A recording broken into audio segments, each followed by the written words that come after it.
بسم الله الرحمن الرحيم. إن الحمد لله نحمده تعالى ونستعينه ونستغفره ونعوذ بالله من شرور أنفسنا ومن سيئات أعمالنا. من يهد الله فلا مضل له ومن يضلل فلا هادي له. أشهد أن لا إله إلا الله وحده لا شريك له وأشهد أن محمدا عبده ورسوله.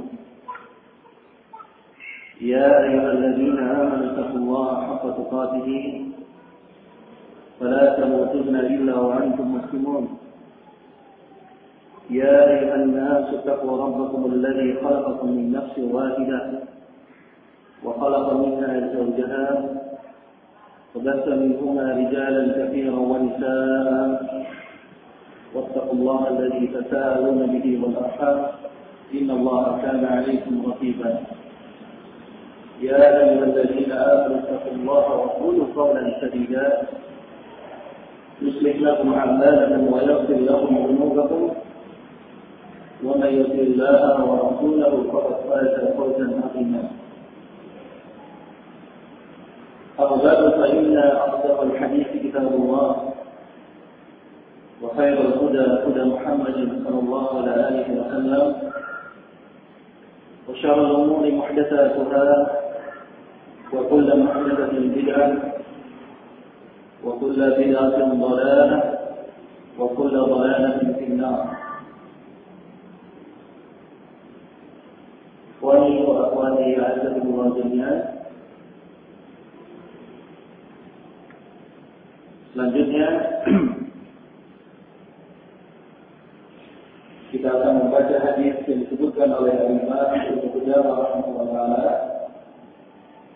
Pada hadis yang kedua masih dalam bab jami' dalam kitab Umdatul Ahkam. Beliau menyebutkan pada hadis yang kedua, qala rahimahullah taala Az-Zaid bin Arqam, dari sahabat Zaid bin Arqam. Zaid bin Arqam bin Zaid. Beliau seorang sahabat yang berasal dari Ansar. Beliau salah seorang sahabat yang berasal dari Ansar. Dan disebutkan dalam biografi beliau ini, Zaid bin Arqam, bahwasanya beliau pernah berperang bersama Rasulullah SAW, ya, mengikuti perang bersama Rasulullah SAW sebanyak 12. Dalam 12 kali beliau berperang bersama Rasulullah SAW. Dan perang yang pertama kali yang beliau ikuti adalah perang Khandaq. Qala kunna natakallamu fi shalah. Beliau mengatakan, dahulu kami berbicara dalam salat. Yukallimu ar-rajulu sahibah, di mana seorang dia berbicara pada temannya. Di dalam satu shaf ada seorang berbicara pada temannya. Dan itu pada zaman dahulu, ya, dibolehkan demikian. Wa huwa ila janbihi fi shalah, dan dia dalam keadaan temannya ini dalam keadaan di sampingnya dalam salat. Ya, dia menanyakan kabarnya dalam keadaan kedua orang ini sedang salat. Hatta nazalat, kemudian sampai turun firman Allah Subhanahu wa taala, wa qumu lillahi qanitin. Dan tegakkanlah atau dirikanlah pada Allah Subhanahu wa taala, ya, dalam keadaan ini apa? Qanitin. Dalam keadaan kalian ini diam. Qanitin ini, ya, ini banyak banyak maknanya. Qunut ini banyak maknanya. Disebutkan oleh Al-Imam Al-Qurtubi rahimahullah antara dari makna kunut tersebut ada yang bermakna khusyuk, dan juga ada yang bermakna doa,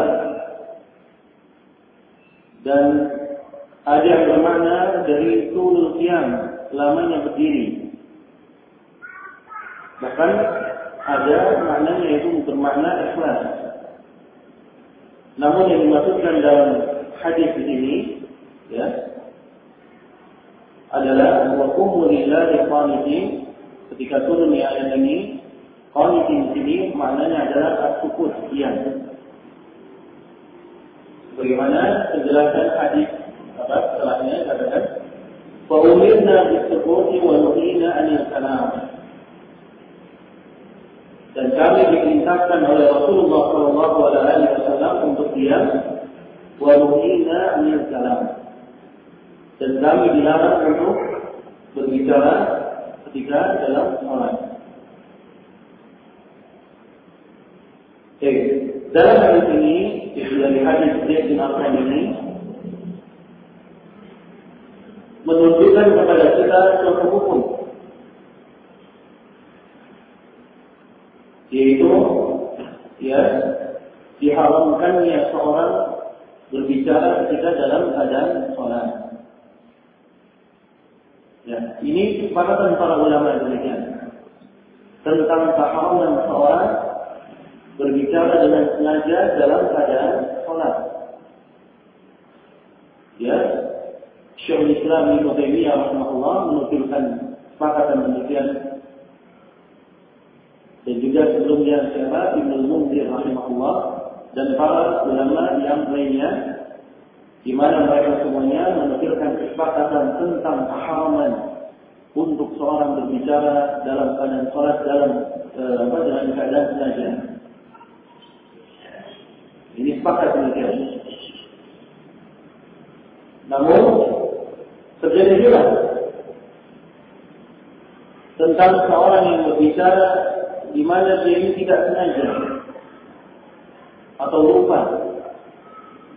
Ya, dia lupa bahwasanya dia ini dalam keadaan salat. Ya, ternyata dia ini berbicara, kemudian dia berbicara. Nah, kalau dalam hal keadaan demikian ini, ketika dia lupa, ya, atau tidak sengaja, maka yang betul bahwasanya salatnya ini tetap sah dan tidak perlu bagi dia untuk mengulangi. Ya, ini ketika keadaan seorang lupa atau ketika seorang dia jahil, dia tidak mengetahui hukum tentang berbicara dalam salat, seperti seorang yang mu'allaf, orang yang baru masuk Islam, tidak mengerti tentang hukum ya berbicara dalam salat, maka salatnya adalah sah dan tidak perlu bagi mereka ini untuk mengulangi salatnya. Nah, kemudian dari sini terdapat suatu permasalahan juga tentang seorang yang dia ini tertawa dalam salat. Bagaimana hukumnya? Ya, salat dia tertawa, padahal dia menghadap kepada Allah Subhanahu wa Ta'ala. Ya, seolah-olah dia jadikan salat ini sebagai sindagura, sebagai permainan. Ya, maka tentang seorang yang tertawa di dalam salatnya, ini para ulama mereka telah sepakat bahwasanya salatnya adalah batal.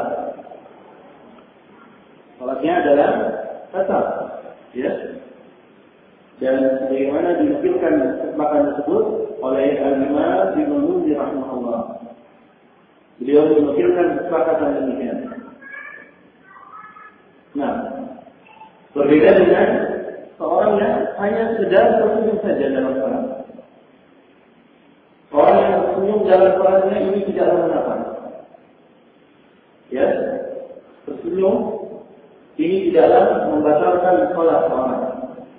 Bahkan Al-Imam Ibnu Munzir rahimahullah taala menukilkan sepakat bahwasanya seorang yang jadi tersenyum di dalam salatnya, ya tidaklah membatalkan salat. Nah, tidaklah membatalkan salat. Kemudian dalam hadis ini juga, hadis Zaid bin Arqam Al-Ansari radhiyallahu ta'ala anhu, ada ya permasalahan selanjutnya, yaitu apakah dibolehkan seorang berbicara di dalam salatnya dalam rangka untuk maslahat salat tersebut. Jadi dia berbicara di dalam salat tapi untuk maslahat salat tersebut. Ya, untuk maslahat salat tersebut. Misalnya ya, imam dia selewat satu rakaat. Kemudian ada salah satu tamu dia berbicara, wahai imam, sesungguhnya engkau telah lewat satu rakaat. Dia berbicara untuk masalah salat tersebut. Ya.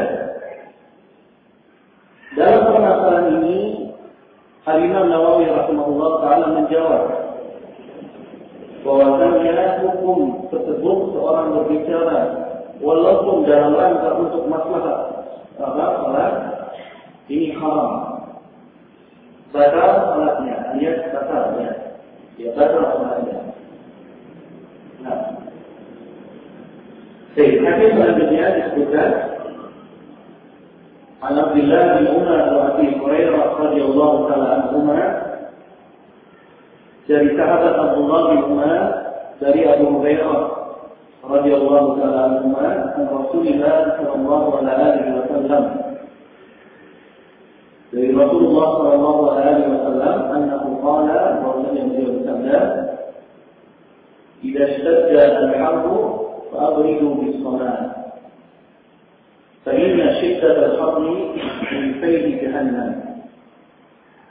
Rasulullah sallallahu alaihi wasallam bersabda,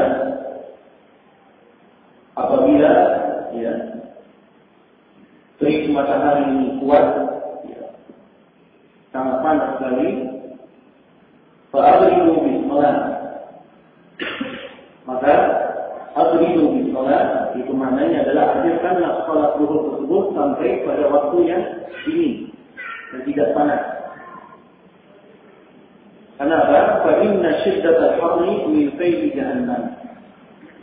Karena sesungguhnya teriknya panas dari matahari tersebut adalah dari fayhi jahannam, adalah dari tiupan api neraka. Pegangan di sini Rasulullah sallallahu alaihi wasallam memberikan contoh kepada kita atau memberikan kepada kita anjuran bila mana seorang dia ketika dalam keadaan sholat zuhur, ya dia dapati cuaca ketika itu sangat terik sekali, sangat panas sekali. Maka yang sunnah apa? Seorang mengakhirkan sholat zuhur tersebut ya sampai kiranya tidak panas, ya sampai kiranya tidak panas. Nah, dan tentang hukum mengakhiri dari sholat ini ya ketika panas, ini adalah hukumnya adalah sunnah. Nah, hukumnya adalah sunnah. Kenapa disyariatkan demikian? Kenapa dianjurkan oleh Rasulullah sallallahu alaihi wasallam demikian? Tidak lain dan tidak bukan adalah agar seorang ketika dia sholat atau ketika dia ini berhadapan kepada Allah Subhanahu wa taala betul-betul dalam keadaan khusyuk. Ya. Betul-betul dia dalam keadaan khusyuk kepada Allah Subhanahu wa taala. Karena tentunya ya teriknya panas matahari ini menyebabkan seorang ya dia ini tersibukkan dalam sholatnya, tersibukkan dalam sholatnya.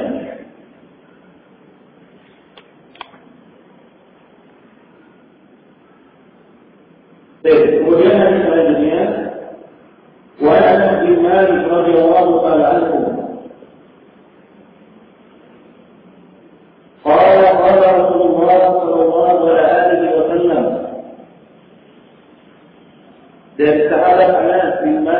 radhiyallahu taala bahwasanya Rasulullah sallallahu alaihi wasallam bersabda, "Man nasiya salatan falyusalliha idza dzakaraha." Barang siapa yang terluput dari suatu salat atau lupa dari suatu salat, maka hendaknya dia salat idza dzakaraha, ketika dia mengingat salat tersebut. Wala taqarraba laha illa dzalik. Dan tidak ada kafaraahnya melainkan dia harus menqadha salat tersebut. Kemudian Rasulullah sallallahu alaihi wasallam membaca firman Allah, "Aqimis salata li dzikri." Tegakkanlah salat untuk mengingat aku, yaitu untuk mengingat Allah Subhanahu wa taala. Dalam hadis Sahih Muslim disebutkan, "Wa yuslim man nasiya salatan." Barang siapa yang lupa dari suatu salat, atau nama anha, atau dia tertidur dari salat tersebut, faqad qawwati'a an yusalliha idza dzakaraha. Maka kafaratnya, ya, penggugurnya adalah ayyusalliha, yaitu salat ketika dia mengingat salat tersebut yang dia tinggalkan. Sehingga hadis ini, ya, yang disebutkan oleh Ibnu Qudamah rahimahullah dalam bab ini menunjukkan kepada kita, ya, tentang permasalahan dari yang mengqadha suatu salat yang terluputkan oleh salat. Ya. Dalam ini Rasulullah sallallahu alaihi wasallam mengatakan falyusalliha. Hendaknya dia ikut salat. Orang yang lupa dari suatu salat atau dia ini lalai tertidur dari salat tersebut, maka hendaknya dia ini salat mengqadha salat ketika mengingatnya. Sehingga permasalahan tentang mengqadha salat, ya, apakah wajib bagi seorang untuk, ya, dia ingin menguruskan pada waktu-waktu yang sudah ditentukan. Ya, misalnya seorang dia tertidur di waktu zuhur. Kemudian dia baru teringat bahwasannya, ya, dia belum melakukan salat zuhur. Mengingatnya di waktu salat asar. Mengingatnya ketika di waktu salat asar. Maka apakah yang harus dilakukan orang ini? Apakah dia harus salat asar terlebih dahulu atau salat zuhur yang dia luput dari salat tersebut? Nah, yang jelas dalam permasalahan ini ada beberapa pendapat para ulama, ya, ini disebutkan. Maka yang wajib dalam hal ini, dalam permasalahan ini, tidaklah wajib untuk mengurutkan. Artinya tidaklah wajib dia harus melakukan sholat zuhur, tidak. Sholat zuhur terlebih dahulu, tidak. Ya. Kapan dia ini masuk dalam sholat jamaah? Ketika dia masuk dalam jamaah sholat asar, maka sholatlah dia sholat asar. Ya. Kemudian setelah itu dia mengqadha salat zuhurnya. Namun dengan catatan, ya. Selagi waktu tersebut tidaklah, ya, habis. Baik.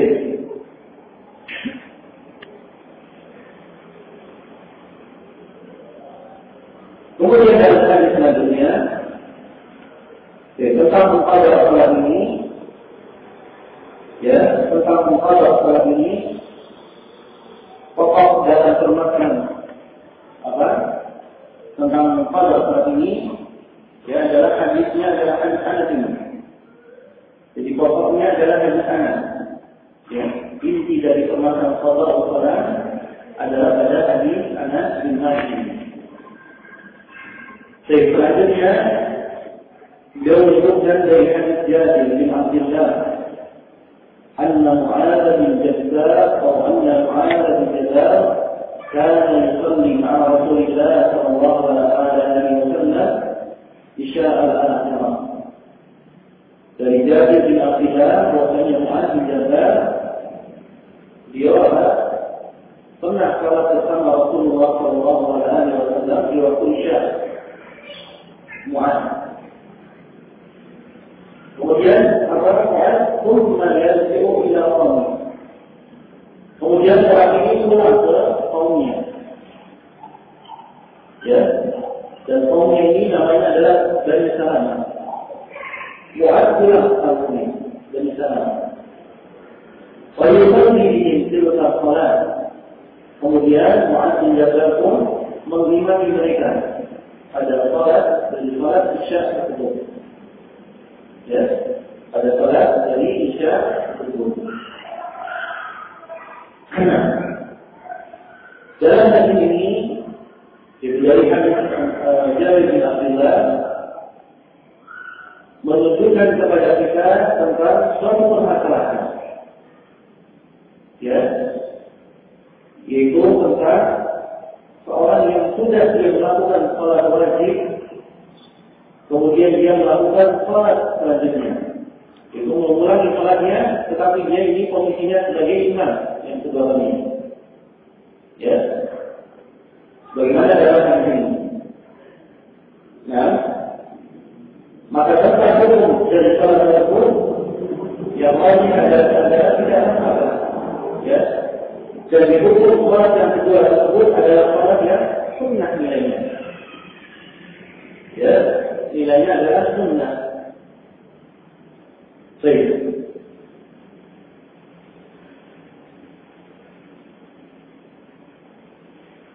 Kemudian ayat selanjutnya dikatakan oleh beliau rahimahullah taala Anas bin Malik قال كنا نصلي مع رسول الله صلى الله عليه وسلم في شدة الحر. Dari sahabat Anas bin Malik beliau mengatakan, dahulu kami pernah salat bersama Rasulullah sallallahu alaihi wasallam di syiddatil har. Ketika itu cuaca sangat panas.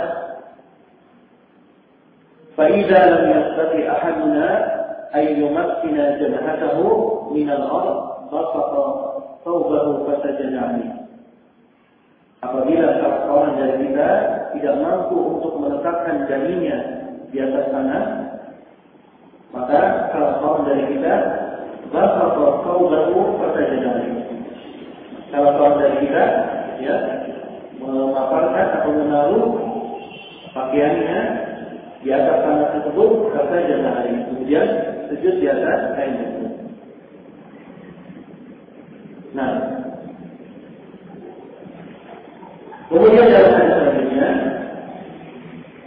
ya, dan tentang hadis ini yaitu hadis Anas bin Malik tentang kisah para sahabat yang meletakkan pakaiannya di atas tanah ketika itu dalam cuaca yang sangat panas. Nah, menunjukkan kepada kita tentang bolehnya seorang meletakkan sesuatu di atas tanah, ya, di atas tanah untuk dia ingin meletakkan dahinya ketika sujud. Tidak mengapa.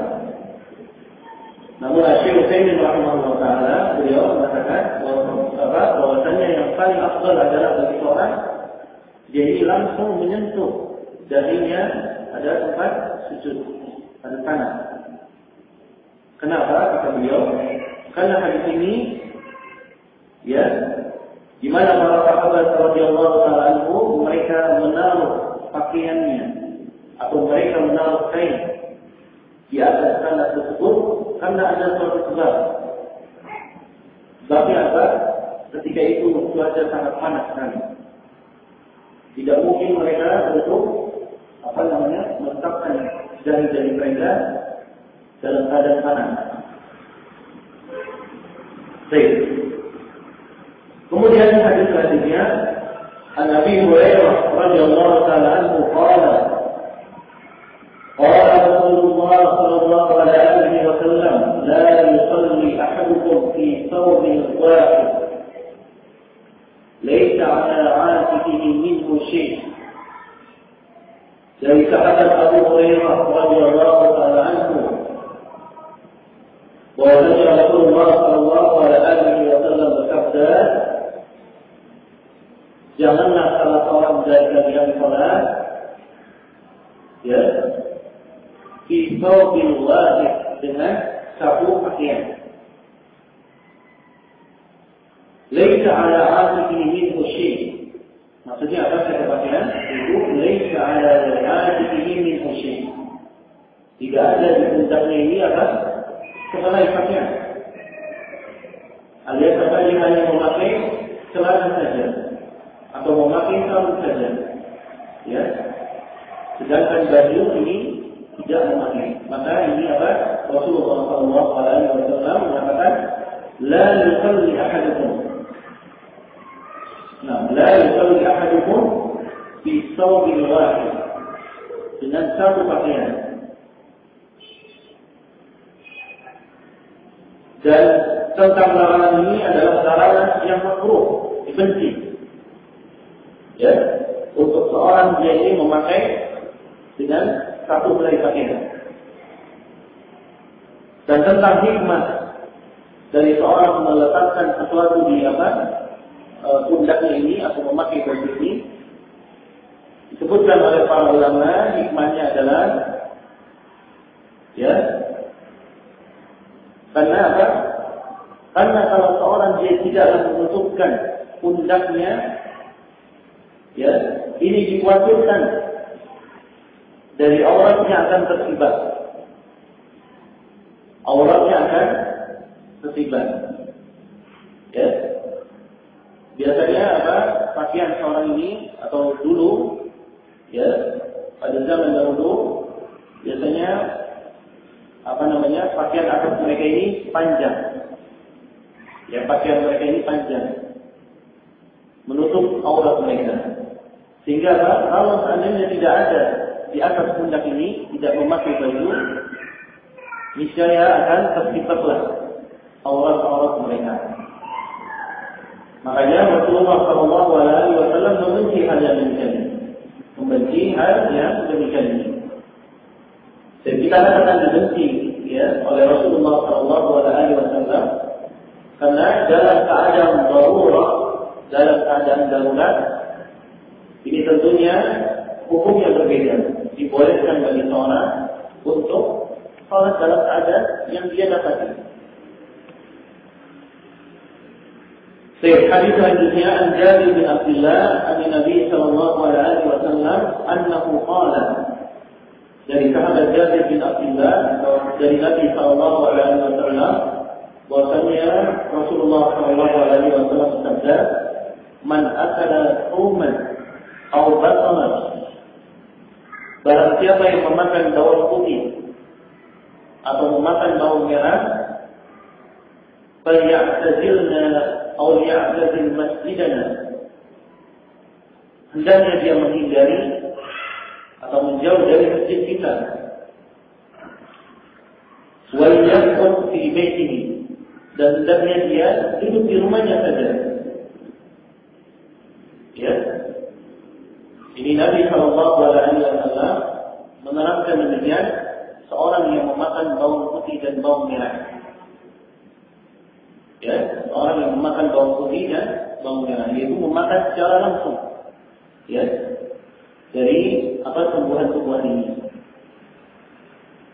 Wa utiya bi qadarin fihi khadiratun min bukhur, fawajadaha laha rihan, fata'ala fa'ukhbira bima fiha min al-bukhur. Faqala fadribuha ila ba'di ashabihi. Kemudian Rasulullah sallallahu alaihi wasallam beliau pun diberikan biqidrin fihi khadiran. Beliau diberikan nampan, di mana di dalam nampan tersebut ada tumbuhan-tumbuhan dari jenis ini, bawang putih dan bawang merah. Maka Rasulullah SAW fawajada laha rihan. Rasulullah menemukan bau aroma yang tidak sedap. Ya. Maka Rasulullah pun menanyakan fata'ala fa'ukhbira bima fiha min al-bukun. Maka sahabat ini menanyakan. Ya. Fa'ukhbira bima fiha min al-bukun. Kemudian Rasulullah SAW memberitahukan dari apa yang di dalam nampan tersebut ada tumbuhan-tumbuhan yang beraroma tidak sedap. Jadi bawang putih dan bawang merah ini. Faqala qadribuha ila ba'di ashabihi. Falamma ra'ahu kariha ahlaha, Rasulullah SAW mengatakan, berikanlah kepada sebagian dari sahabatku. Falamma ra'ahu kariha ahlaha. Maka ketika Rasulullah SAW betul-betul beliau melihat dari bawang putih dan bawang merah tersebut, maka Rasulullah kariha aslaha. Dia pun tidak suka untuk memakannya. Qala qul fa inni unaji man la unaji. Makanlah dari tumbuhan tersebut, fa inni unaji man la unaji. Karena sesungguhnya aku ini ya bermunajat. Man la yunaji, kepada siapa yang engkau tidak pernah bermunajat. Artinya aku ini betul-betul bermunajat kepada Allah. Ya. Berbeda dengan kalian. Ya. Dalam hadis ini dan juga dalam hadis selanjutnya dari Jabir menunjukkan kepada kita tentang permasalahan dari memakan dari buah atau dari bawang putih dan bawang merah ini ketika sholat hendak sholat. Ya, kita katakan hendak sholat karena hukum asalnya memakan bawang merah dan bawang putih ini adalah sunat, boleh. Ya. Namun yang dipermasalahkan sebagaimana dalam hadis ini adalah ketika seorang hendak menuju masjid dan dia sebelumnya memakan dari bawang putih dan bawang merah ini. Ya. Dalam permasalahan ini, ya, dan telah dijawab oleh Syekh bin Baz rahimahullah taala, hukumnya adalah makruh. Hukumnya adalah makruh, ya, seorang dia ini pergi atau dia ini sholat jamaah sebelumnya dia telah memakan dari bawang merah dan bawang putih. Nah, karena sebagaimana dalam hadis selanjutnya Rasulullah SAW mengatakan, "Fa innal malaikata tata'adza mimma yata'adza banu Adam." Karena para malaikat ini mereka terganggu sebagaimana banu Adam atau Bani Adam mereka terganggu dengan aroma tersebut. Ya, aroma dari tumbuhan tadi. Ya, hikmahnya demikian. Agar tidaklah menyakiti seorang, agar tidaklah ya aroma tersebut membuat orang lain ini menjadi terganggu dalam sholatnya. Jadi sebelum sholat, ketika seorang dia ini merasa perlu memakan bawang putih dan bawang merah, dia harus menghilangkan aroma tersebut. Dia harus menghilangkan aroma tersebut. Disebutkan ya dari beberapa literatur yang ada, dari makanan-makanan yang menghilangkan aroma dari bawang putih dan bawang merah. Nah, di antaranya adalah madu. Ini madu sangat kuat sekali untuk menghilangkan ya aroma dari bawang putih dan bawang merah. Ya, pasca gigi itu tidak cukup. Ya, kalau seorang dia mensikat giginya, tetap saja dia mendapatkan aroma bawang putih tersebut. Ya, namun harus ditambah dengan madu. Nah, atau di negeri Yaman itu, kalau di negeri Yaman ada namanya tumbuhan, namanya kalau di Indonesia ini seperti daun mint. Ya, dan biasanya daun mint ini dulu misalnya dicelupkan dalam teh, sehingga aromanya pun sedap. Dan mulut ini aromanya segar, baunya min. Ini daun tersebut dapat menghilangkan aroma bawang putih dan bawang merah. Ya, dari bawang putih dan bawang merah. Baik, Allah Taala alam bisawab. Kalau kita lanjutkan pada pertemuan berikutnya dari beberapa permasalahan yang ada dalam ini. Allah Taala alam bisawab. Subhanallah wa bihamdihi, asyhadu an la ilaha illa anta, astaghfiruka wa atubu ilaik.